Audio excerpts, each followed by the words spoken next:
so very much to our culture and quite frankly, financially down here is the energy issues. And those I know keep getting discussed. And you probably hear from us way too much about kind of finding that balance with energy and how we do that.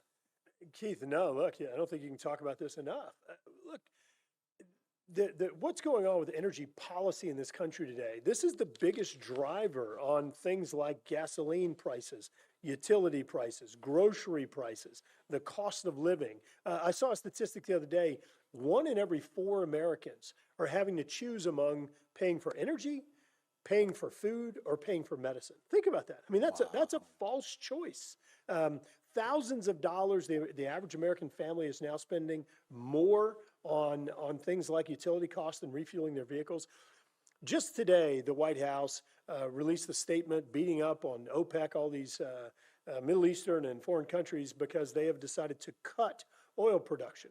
And they're beating them up, the White House is, and saying this is a bad decision and that they're a cartel and that it's going to cause prices to go up.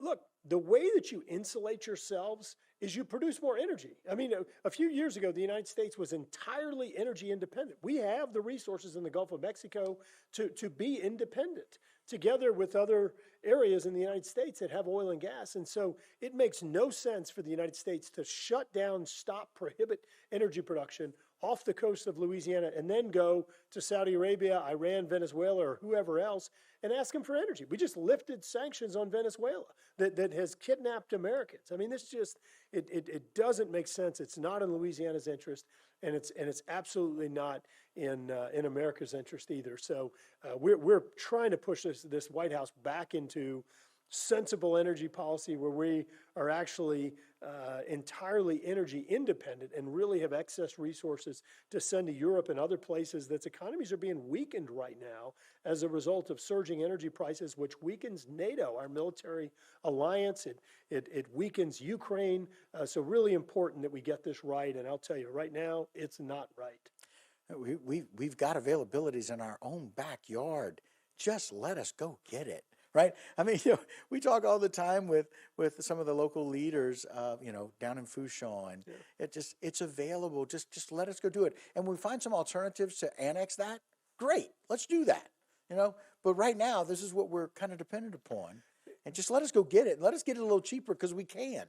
Yeah. Keith, you'd have to go back to the Truman administration in the 1940s to get to a point in time where they have leased or made available public lands and waters as little as they've done under this administration. The Truman administration, even Jimmy Carter, who I wouldn't argue is a big conventional energy guy, he leased 100 times more acres of lands and waters for energy production than President Biden has at the same point in time during his administration. I mean, this is just, it's crazy. It's handing a gift to other countries that, quite frankly, aren't big fans of the United States. And the thing that's most aggravating, all of this is being done under this umbrella, under the auspices of climate change and saying, hey, we're doing all this for climate change. Here's the fact. The fact is that under President Biden's strategy, emissions have gone up. Yes, they haven't have. gone down. They've gone up. Right. And under the previous administration, emissions were actually going down an average of 2.5% a year. Last year under Biden, they went up 6.3%.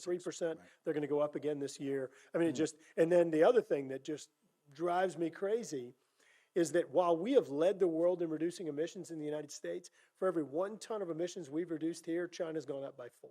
You're exactly right that new energy technologies, wind, solar, whatever, look, they're great when they make sense. We shouldn't ignore them, but you've got to put them in places and use them in situations where they make sense. And in some cases, they just don't make sense. Oil and gas is a proven technology. Natural gas has been the reason we've led the world in reducing emissions, and we've got to build on those successes. And there are options to do that. We just need, and we appreciate you fighting for that.